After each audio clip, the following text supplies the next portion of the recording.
Santé. Royaume-Uni, le variant H3N2, plus précoce et plus agressif, inquiète les scientifiques, les enfants et jeunes adultes en première ligne. Au Royaume-Uni, une nouvelle souche de la grippe A, H3N2, circule intensement ces dernières semaines, provoquant une hausse inhabituelle et précoce des cas, plus contagieux, plus sévère et touchant majoritairement les enfants et jeunes adultes. Ce variant suscite une vigilance accrue depuis son identification, rapportée notamment dans le British Medical Journal. Depuis début novembre, une personne sur deux déclare souffrir de fièvre, toux ou symptômes grippaux, alimentant l'inquiétude du grand public. Le H3N2 se transmet très efficacement par les gouttelettes respiratoires et par contact avec des surfaces contaminées, rendant sa propagation particulièrement rapide. Un virus qui a accumulé cette mutation durant l'été. Les scientifiques britanniques avertissent que ce H3N2 a acquis cette mutation clé au cours de l'été 2025, le distinguant nettement de la souche intégrée dans le vaccin de la saison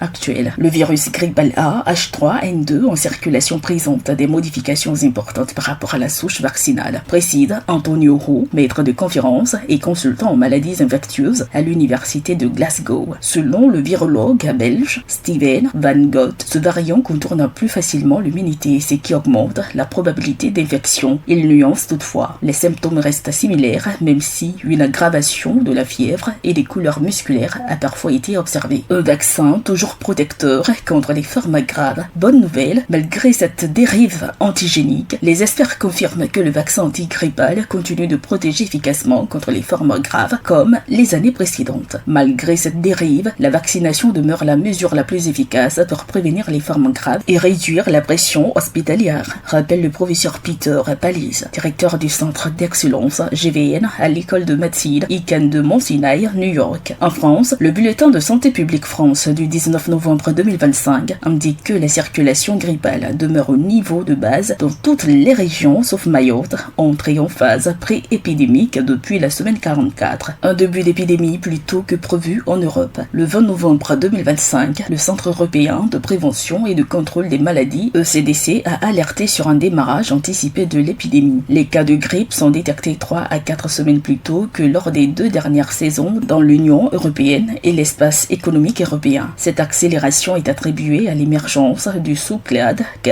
du H3N2 qui circule activement au Royaume-Uni mais aussi en Europe, au Japon et en Amérique du Nord. Le même jour, le 20 novembre, le Global Virus Network, GVN, a également signalé une hausse hebdomadaire notable des infections indiquant une propagation mondiale accélérée. Les mutations observées pourraient favoriser une transmissibilité accrue et un échappement immunitaire partiel. Dans un contexte où les virus continuent d'évoluer plus vite que les saisons, une réalité persiste. La vigilance collective et la vaccination demeurent nos meilleurs remparts. Face au H3N2, la bataille se joue autant dans les laboratoires que dans les gestes quotidiens et c'est maintenant plus que jamais que chacun peut contribuer à freiner sa course.